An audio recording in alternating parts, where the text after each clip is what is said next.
All right, cool. What's going on, everybody? Coach Braden here with Look Like You Lift, and I apologize for the disheveled appearance. I just finished training, so but I really wanted to make this video because whenever I'm doing coaching calls and I notice that everybody has a common question or concern, I like to do a video because if my paying clients have this question, then probably the majority of you guys have this exact same question. And one of the methods that I use to help guys to lose weight permanently is we actually get them to eat more food. We actually have them dieting on way more food than they ever have eaten before. And this makes for a much more enjoyable dieting experience. I'm currently doing that right now. I just finished a diet break where my calories were up to about 3,600 calories a day. And now we're dieting again. A lot of the new guys that come through the program, they get coached on what they should be eating every single day. Some of them will get a structured meal plan. Some of them are just told to follow certain guidelines for their food. Have 3 square meals a day, have 4 square meals a day, eat until you're full, make sure that you have a meat and a veggie with each meal. And then other people have an actual structured meal plan where I tell them how much to eat with every single meal. Completely dependent on the client and what they actually need. A lot of them end up feeling really, really full from their food, and they actually start gaining a little bit of weight in their first or second week. So why is this? Why am I actually having you eat more food when you want to actually lose weight? So it's a great question, it's a great concern, and if I was in the same position, I would have the exact same questions, and I would start wondering, am I paying the right guy for the job? So it's a great question, and it comes down to a very important concept when it comes to dieting known as metabolic adaptation. So metabolic adaptation is essentially the process in which the body adapts to the amount of calories coming in. And it does so in a process of regulating your bodily functions to match or get as close to matching the calories coming in as possible. Another way to think about it, let's say that you're on a yearly salary of $100,000 a year. If you've been on this salary for a while, you're probably used to spending or utilizing that money to about $100,000. Let's say that you automatically get a pay cut. We cut your pay in half. Now you're making 50 grand a year. Chances are you're probably going to take a look at your budget and you're probably going to bring your spending down to match $50,000 coming in. If you don't do this, you're probably gonna go broke. And it goes the other direction as well. Let's say that you get a pay raise. You go from $100,000 to $150,000. Well, now you have that extra money, you're probably going to spend that extra money. So that's essentially what metabolic adaptation is. It's not that simple and it's not infinite. For example, if I just start consuming 5,000 calories, I'm not going to output 5,000 calories. There are some guidelines and some parameters in place.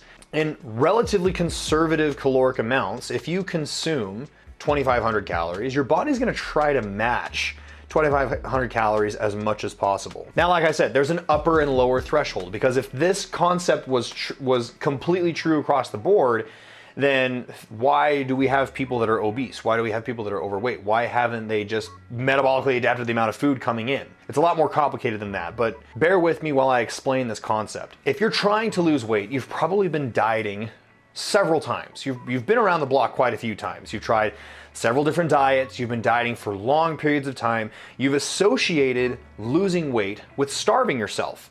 And with any kind of like nutritional background or good coaching for that matter, you've probably been starving yourself and consuming 1,000 calories a day. And you're losing weight, great, but as soon as you go back to eating normally, what happens? You gain all the weight back. Or worse, during this dieting period where you completely cut out all your calories and you're dieting on 1,000 calories, you feel miserable. You have no energy.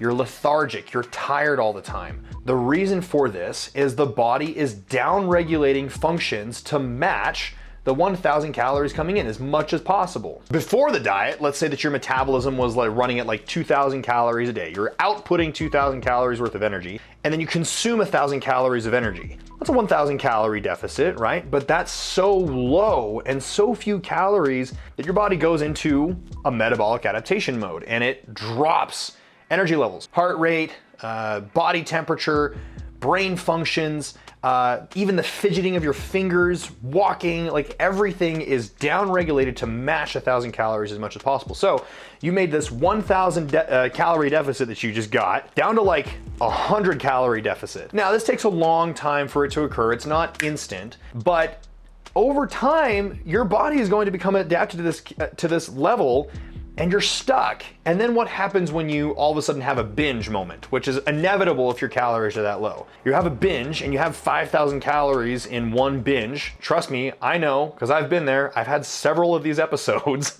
Now you have a metabolic adaptation of 1,000 calories. Now you have a 4,000 calorie surplus. And now you're just gonna go in this cycle of gaining weight again.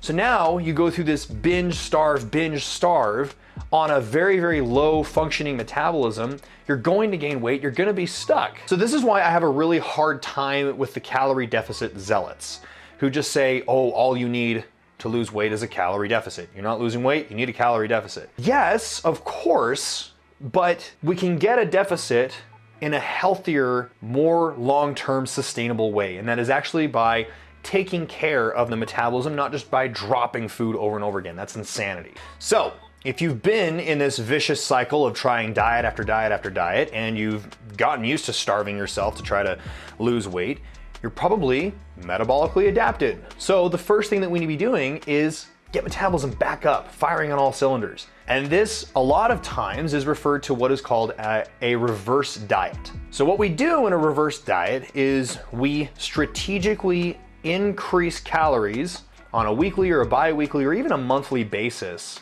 to bring metabolism back up and to let metabolism adapt to the amount of energy coming in an upregulated way. So for example, if you've been used to 1,000 calories for a long period of time, I'm going to start your reverse diet at 1,200 calories a day, and then move it to 14, then move it to 16, then move it to 18, move it to 2,000. And before you know it, we're eating more food, we're feeling better, we have energy, hormones are normalized, sex drive and libido come back, your hair's not falling out anymore, you have brain function, you actually have energy throughout the day. You feel better because you have more food coming in. Reverse dieting is a really good thing, and a lot more people need it than they think. I'm a big fan of it. So we continue to push calories up, and you will see a little bit of weight gain. But it's important to remember the purpose of the weight gain is to let metabolism come back up so that we can actually diet on more food than we ever had before. Dr. Layne Norton puts it in a fantastic way. He compares a reverse diet and seeing that weight gain as investing in the stock market or investing in a mutual fund. You're putting money away and you're delaying gratification so that you can eventually use that extra money, that compounding money, later, 10 or 20 years down the road when you want to retire, right? It's the same thing that we're doing here with a reverse diet. We're investing into our metabolism, we're investing into higher levels of energy, we're investing into a much more enjoyable dieting approach, and the delaying of gratification is continuing this vicious cycle of trying to starve yourself to see results. Expect a little bit of weight gain, but also expect more energy and feeling better and having a libido. That's a really, really good thing. And I think that's a fair trade-off. So now, based off of those principles that I just explained, wouldn't it just make sense for us to just boost calories up as high as we can? And if you're, again, used to having 1,000 calories coming in, just boosting it to 2,000 calories as quickly as possible? Yes, you could do that, but just like with strength training, if I want to get you stronger, the most effective way to do that is progressively increasing resistance over a long period of time. Adding 5 pounds every single session or adding 5 pounds every single week over a 6-month or a 1-year period. Reverse dieting is the exact same way. If you have been adapted to having a little amount of food coming in and we all of a sudden double it, metabolism is not gonna be able to adapt that fast. Metabolic adaptation takes a while. Luckily, it's faster to upregulate than it is to downregulate, but increasing calories too quickly could result in an unnecessary amount of fat gain. And if we wanna try to stay as lean or try to be as tolerable of the process, I vouch for a progressive approach. Now, you can get way too minute with this, and like there's people who advocate pushing 50 calories a week. No, that's, come on. First off, nobody's tracking accurately down to the 50, like the 50 calories, okay? We already know that tracking calories alone is extremely inaccurate. So that's why I advocate for just pushing up 200 calories a week. And sometimes if I see them responding or working really, really well with this, and they have more energy and they hyper respond to that extra calories, we can actually increase calories every 3 or 4 days. Right now, if they're a little bit slower to response or they're gaining a lot of weight really, really fast, we might slow it down a little bit. But again, what we're doing here is investing into a much more enjoyable experience down the road. So now, when do you end the reverse diet? When can we start dieting again? It's a great question. So realistically, I want you to continue to push calories as high as you realistically can without seeing any kind of adverse weight gain. What I would consider adverse weight gain is, like, depending on the person, 1.5 pounds to 2 pounds a week. I would consider that pretty high. And that's maybe when we can start adjusting and start moving back into a caloric deficit. But realistically, we want to push food as high as we possibly can. Again, remember, the more food that we can get the body to adapt to, the more food we can diet on. So we get to a point where calories are really high, we feel really full, we have good energy, we're loving life again, we have couple extra pounds maybe, but I think now we're kind of in that point where we're ready to start dieting again. What's the next approach? This is where it's different for everybody. This is where I suggest, if your patience allows for it, holding those new calories and holding that weight for a couple weeks, and then start pulling calories away and then start the dieting process again. A lot of people, I understand, a lot of people don't have that kind of tolerance for patience because they've just reverse dieted when they've paid me to get them leaner, and they have to go through this process that they didn't quite expect. I get that. So as soon as you see like your first week of adverse weight gain, we can then start the dieting process. That's usually fine. So we've covered a lot here, but I think the last thing that I want to talk about is, okay, how can we prevent metabolic adaptation from occurring later? So I want to make very clear that there's a difference between metabolic adaptation, metabolic adaptations, and becoming metabolically adapted. Okay, so metabolic adaptations are normal in the dieting process. They're going to occur, and it could be anything. It could be anything from having a little less energy throughout the day, or feeling hungry. Like, we would consider the feeling of hunger a metabolic adaptation. That means that you're in a deficit. That means things are working. I would say that metabolically adapted is a problem. That's what we don't want. So how can we prevent becoming metabolically adapted? A couple things. Number one is make the weight loss journey as minimal stress as possible. So this means don't make your caloric deficit super big thinking you're gonna lose weight faster that way. That's not going to happen. The greater the deficit and the further away that you are from normal calories coming in, the faster metabolic adaptation occurs because the body notices that something is threatening. We don't want that, okay? So I usually vouch for like a 500 to 1,000 calorie deficit max. And I mean 1,000 calorie deficit for my guys who are 200 to 250 pounds heavy. If you're smaller, or if you're a woman, no more than like 500 calorie deficit. Now, a lot of people don't like hearing that because they want to lose weight fast, but it was your problem of losing weight fast that got you in this mess in the first place. So listen to me here. Don't get metabolically adapted by trying to get a super steep deficit thinking your weight loss is gonna be faster. It's not. It's just gonna be more miserable. Number two, I would recommend tracking your steps. Okay, steps are a great way to make sure that we're still moving throughout the process, because you're subconsciously going to stop moving as you continue dieting.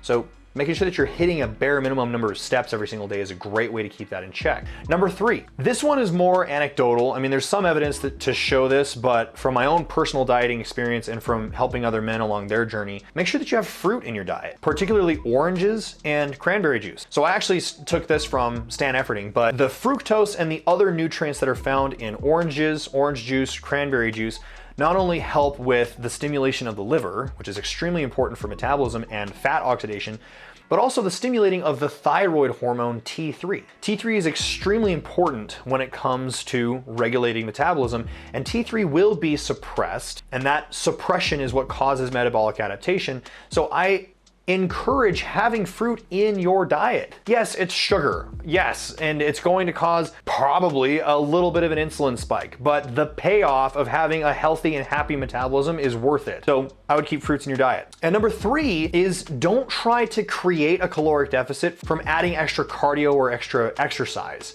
In fact, there was just a study that came out just a couple days ago that I wanted to share with you. I was gonna do a different video, so stay tuned on that. So basically, the number of calories that you are expending in efforts to try to create a caloric deficit, the body is pretty smart and it will actually downregulate basal metabolic rates, those basic bodily functions, to try to match the amount of calories that you're putting out. That's the first problem. The second problem is the more cardio you do, the more efficient you become. And the more efficient you become, the less calories you burn, which means there's more cardio that you need to do, more intense cardio you need to do, which is just gonna increase stress hormones, which is gonna drop metabolism even more. It's a vicious cycle. Don't do that. The last point, I kind of mentioned this in step number 1, is be patient, okay? Shoot for no more than 1% of total body weight loss per week. Trust me guys, I've tried losing weight faster than 1% of total body weight loss per week. I tried to lose more than 3 pounds a week and it worked. And guess what? I felt like shit. I hated my life. My wife hated me. I didn't have any sex drive. I had no brain functions. My attitude was awful. And then my binge eating disorder went out of control when I finished dieting. It's not worth it. A slow and steady approach is frustrating, I know, but it's so worth it in the long run because you're not gonna gain the weight back later. You're gonna be healthier, your metabolism is gonna be firing on all cylinders, which is essentially what we want at the end of the day, okay? I know I covered a lot in this video, I'm really sorry, but I was really passionate about this topic, so I wanted to just whip this up real quick. Yeah. So if you have any questions about what I just talked about, feel free to shoot me a message. I'd be more than happy to go into detail. Follow me on Instagram at LookLikeYouLift. Check out our other videos. We have our podcast coming back, the Look Like You Lift 15, how to look like you lift in 15 minutes. Yeah, and drop a comment with other questions that you may have, and I will be happy to do a video for you soon. All right, guys, have a great day. We'll talk soon.